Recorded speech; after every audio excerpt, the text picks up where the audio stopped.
میں نے گورگن کو جیب سے 8,000 نکال کر دیے اور بولا کہ دیکھو جیسے تم کو سمجھایا ہے نا ویسے ہی قبر کھود دینا، یہ میرا نمبر ہے، جنازے سے 5 گھنٹے پہلے تم کو کال کروں گا، تم مجھے مس کال دے دو۔ اس نے چپ چاپ پیسے پکڑے، میرا نمبر ملایا، مس کال دی اور چل دیا۔ نہ اس کی آنکھوں میں کوئی دکھ تھا نہ ہی درد، کیونکہ اس کی روزی روٹی قبر کھودنے سے جڑی ہوئی تھی۔ میرے قدم میرا ساتھ نہیں دے رہے تھے کہ اچانک میرا پاؤں لڑکھڑایا اور میں ایک قبر کے سرہانے گر گیا۔ ہمت کر کے اٹھا تو قبر کے کتبے پر بڑا بڑا نام رانا امیر علی درج تھا، جس کے سرہانے سے بارش کا پانی اندر جا کر تباہی مچا چکا تھا۔ قبر مکمل طور پر بیٹھ چکی تھی۔ 7 مربع زمین، کروڑوں روپے کی فیکٹریاں اور 4 بڑے بنگلوں کا مالک مجھے چیخ چیخ کر کہہ رہا تھا کہ ہادی حیات سنبھل جاؤ، آج تم اپنے پیارے دوست کو دفنانے آ رہے ہو، کل تم بھی یہاں ہوگے۔ مجھے یاد ہے کالج کے زمانے میں ایک دوست کی فوتگی کی جھوٹی خبر ملی تو بھاگتے بھاگتے اس کے گھر پہنچا۔ جب سامنے اس کو صحیح سلامت دیکھا تو آنکھوں سے خوشی کے آنسو نکل پڑے۔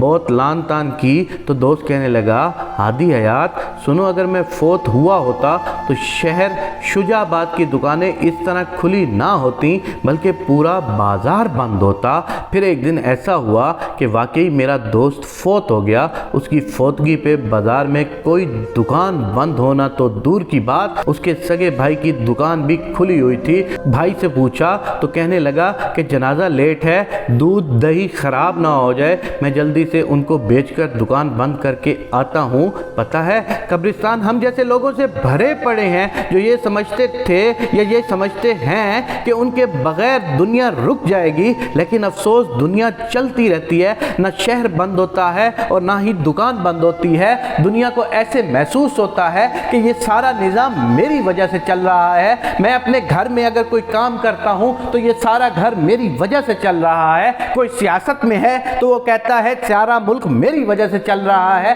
کوئی ضلع لیول کے عہدے پہ ہے تو وہ کہتا ہے میرا ضلع میری وجہ سے چل رہا ہے۔ کوئی ایڈمنسٹریشن میں ہے تو وہ کہتا ہے ساری ایڈمنسٹریشن میری وجہ سے چل رہی ہے۔ کوئی دکان پہ بیٹھا ہے تو وہ کہتا ہے یہ دکان میری وجہ سے چل رہی ہے۔ کوئی گاڑی چلا رہا ہے، کوئی بس چلا رہا ہے، وہ کہتا ہے یہ بس میری وجہ سے چل رہی ہے، یہ گاڑی میری وجہ سے چل رہی ہے۔ کوئی دنیا کا کوئی بھی کام کر رہا ہے وہ کہتا ہے کہ یہ سب کچھ میری وجہ سے چل رہا ہے۔ لیکن کبھی آپ نے یہ نوٹ کیا کہ کسی شخص کے مر جانے سے ہمارے سے لے کر آج تک صدیاں پیچھے چلے جائیں، صدیوں پیچھے تک جتنے اشخاص فوت ہو چکے ہیں، جتنے اس دنیا سے جا چکے ہیں، کبھی اپنے گریبان میں بیٹھ کے جھانکنا کہ آپ سے کم، آپ سے غریب، آپ سے نچلے درجے کے بہت سارے ہوں گے، لیکن اگر جب آپ اوپر والے نظر پہ دیکھیں گے تو آپ سے امیر، آپ سے اونچے، آپ سے بڑے لوگ بھی بہت زیادہ تعداد میں ہوں گے جو یہ کہتے پھرتے ہوں گے کہ ہم نہیں ہوں گے تو یہ دنیا کا سسٹم رک جائے گا،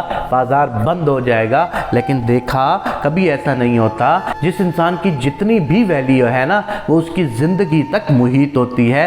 انسان نے اس جہان کو چھوڑا نہیں تو اس جہان والوں نے بھی فوراً اس کو چھوڑ دیا۔